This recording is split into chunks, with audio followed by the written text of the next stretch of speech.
Salam sejahtera bagi kita semua. Emana kembali hadir dengan podcast pembahasan firman Tuhan. Semoga firman Tuhan yang murni mampu merawat batin kita, menguatkan roh kita, dan membangun iman kita di hadapannya. Silakan menikmati podcast Emana hari ini.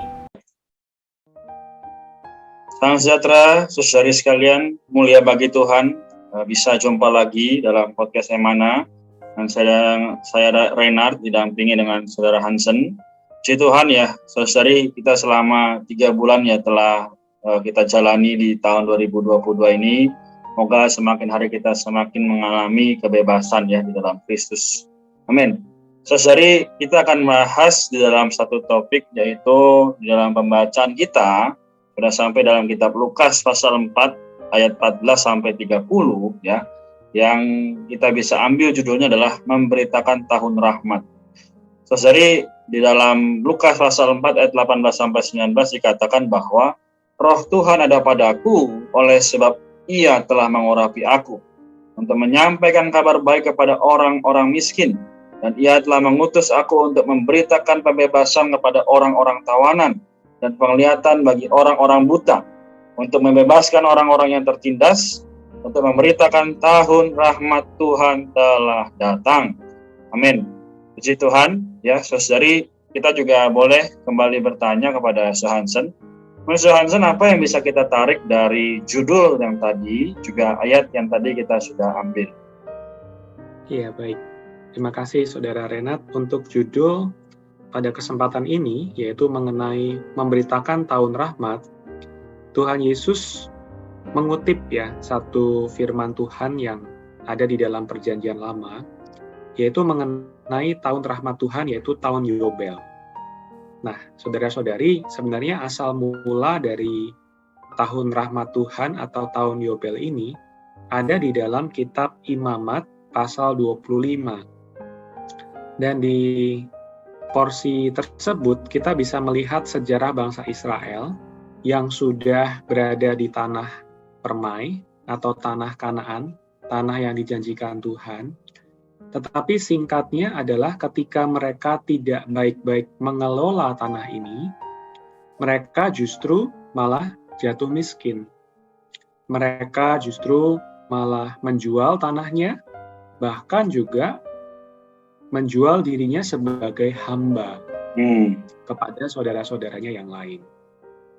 Nah, tetapi ada satu ketetapan dari Tuhan, yaitu ketika tiba pada waktu yang telah ditentukan Tuhan, tanah itu, segala milik kepunyaan bangsa itu yang telah terjual harus dikembalikan lagi kepada yang mempunyainya. Wah, puji Tuhan ya. Jadi ini adalah ketetapan Tuhan dan ternyata memiliki satu makna rohani. Dan ini disinggung lagi oleh Tuhan di dalam Perjanjian Baru, yaitu di dalam Lukas pasal yang keempat ayat 18 sampai 19. Nah, di sana Tuhan menyebutkan bahwa Roh Tuhan ada padaku. Padaku di sini adalah pada Tuhan Yesus. Allah telah mengurapi Tuhan untuk menyampaikan kabar baik kepada orang-orang miskin, mereka yang tertawan, mereka yang buta, mereka yang tertindas. Yang sesungguhnya ini mengacu pertama pada orang berdosa, orang yang terbelenggu, tertindas, tertawan oleh si jahat, dibutakan oleh berbagai macam hal-hal dunia hari ini, sehingga tidak melihat kehendak Allah, hidup menurut hawa nafsu. Nah, saudara-saudari, orang yang pertama yang perlu dibebaskan tentu jelas ini adalah orang-orang berdosa yang belum menerima Yesus sebagai juru selamat. Tetapi kelompok yang lain ini juga mengacu kepada banyak anak-anak Allah yang kehilangan sukacitanya. Ya, saudari, pernahkah Anda mengalami sebagai orang Kristen Anda kehilangan sukacita? Anda merasa tertawan oleh dosa yang Anda juga belum bisa lepaskan, atau terjerat dengan berbagai macam hal-hal duniawi hawa nafsu, sehingga tidak bisa melihat kehendak Allah. Membaca Alkitab sepertinya tidak tahu apa maknanya, terselubung. Tapi ketika membahas hal-hal dunia, wah, sangat-sangat lincah, sangat-sangat tertarik. Tetapi ketika membaca firman mungkin sudah ngantuk ya, saudara Renatnya. Merasa ini ya tidak berselera. Saudara-saudari, ketahuilah ini adalah satu kondisi di mana kita juga memerlukan Tuhan membebaskan kita. Amin. Amin. Terus dari jika tadi saya mendengar perkataan Hansen ya, di banyak fakta yang dibukakan ya, saya juga kembali berdoa ya, Tuhan, bagaimana kondisi saya hari ini ya. Terus dari sekali memang kita sebagai orang Kristen memang sudah percaya Tuhan bahkan sejak kecil ya, sejak kita dilahirkan, bahkan mungkin ada orang tua kita juga sudah Kristen. Tapi saudari, hari ini kita keluarga demi keluarga perlu melihat satu fakta lagi, yaitu bahwa iblis juga tidak tinggal diam jika seseorang itu makin mengasihi Tuhan. Kita lihat bahwa bagaimanapun ya Israel ya, sudah kita ambil contoh bangsa Israel, mereka sudah keluar ya dari tanah Mesir, tapi mereka masih tanda kutip mendambakan makanan-makanan yang di Mesir. Ya, mereka masih mendambakan ya semangka dan sebagainya. Nah, saudari, ini ternyata apa? Membuktikan bahwa betul-betul mereka belum mengalami tahun rahmat Tuhan ini, sehingga mereka mau makan daging lagi. Padahal Tuhan sudah memberikan mana, ya. Nah, saudari, kita juga perlu melihat bahwa tahun rahmat Tuhan ini adalah bukan hanya bagi orang-orang yang buta, tapi justru juga bagi orang-orang yang tertindas. Jadi Hansen sudah banyak cerita ya.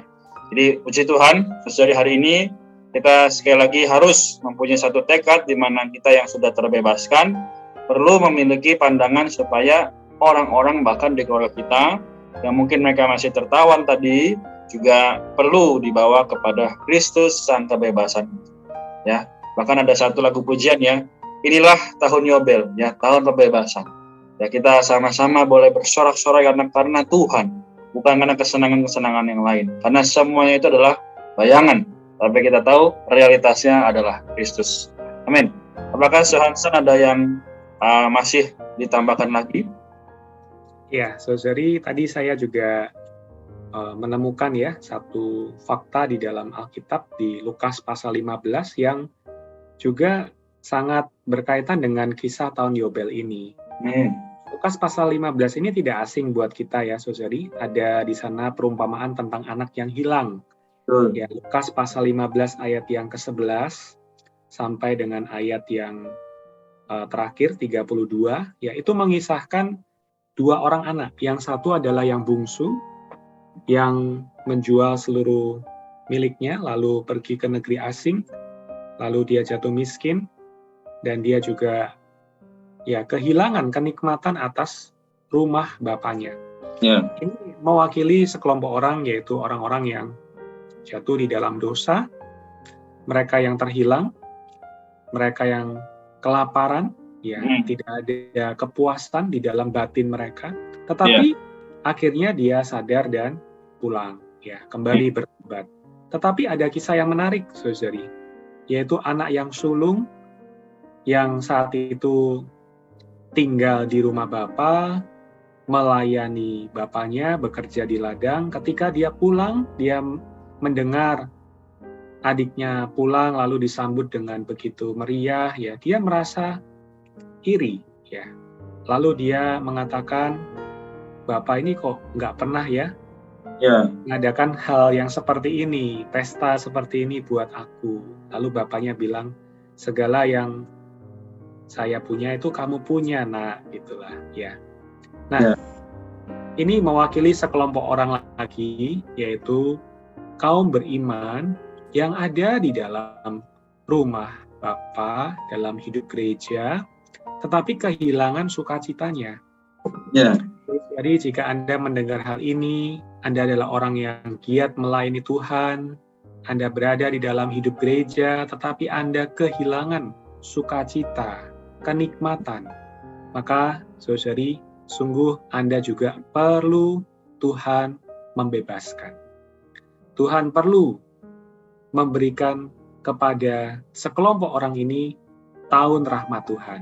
Ya, kita perlu kembali bertobat ya, jika kita melayani tapi tidak ada sukacita, ya pasti ya kita kurang kenikmatan, ya kita kurang menjamah Tuhan, Ya. kurang bersekutu dengan Tuhan. Maka jadinya melayani hanya menjadi satu rutinitas yang di luar. Ya. Semoga perkataan tambahan ini juga kembali menerangi kita semua. Amin. Haleluya. Syukur pada Tuhan ya. Jadi saudari, semoga apa yang kami sampaikan memang terbatas, tapi roh Tuhan yang terus bisa membawa kita semua masing-masing kembali kepada Kristus sang kebebasan. Puji Tuhan. Amin. Hansen, apakah boleh, karena kita rasa sudah cukup, mendoakan kita semua? Amin. Mari saudari kita bersatu di dalam doa. Amin. Terima kasih Tuhan atas tahun rahmat-Mu yang adalah tahun kebebasan yang Tuhan bawakan, karena di mana ada Tuhan, di sana ada kebebasan. Di mana ada roh Tuhan, di situ ada kemerdekaan. Tuhan, kami mau mengalami pembebasan ini setiap hari dari setiap belenggu yang iblis sedang tawarkan, yang tanpa sadar menyita waktu kami, membuat kami tidak menjadi sukacita, membuat kami menjadi tawar. Tuhan, kami perlu roh-Mu, kami perlu menjamah roh-Mu, kami perlu hidup oleh roh-Mu. Tuhan, kami rindu seluruh diri kami, anak-anak Allah, menjadi orang-orang yang senantiasa bersukacita di dalam Tuhan. Berkati juga teman-teman Injil yang mungkin mendengar podcast ini, ataupun anggota keluarga kami, teman-teman kami, agar kiranya mereka juga mengalami kebebasan yang sejati dari Tuhan. Terima kasih Tuhan, kami mau menjadi pewarta-pewarta kebebasan ini. Haleluya. Amin. Amin. Puji Tuhan, saudari sekalian, terima kasih Hansen, terima kasih saudari. Sampai jumpa di podcast berikutnya. Amin. Amin. Tuhan memberkati. Amin. Puji Tuhan. Sekian pembahasan firman porsi hari ini. Sampai jumpa di podcast berikutnya. Jangan lupa untuk download aplikasi Emana pada handphone Anda untuk manfaat yang lebih banyak. Tuhan Yesus memberkati.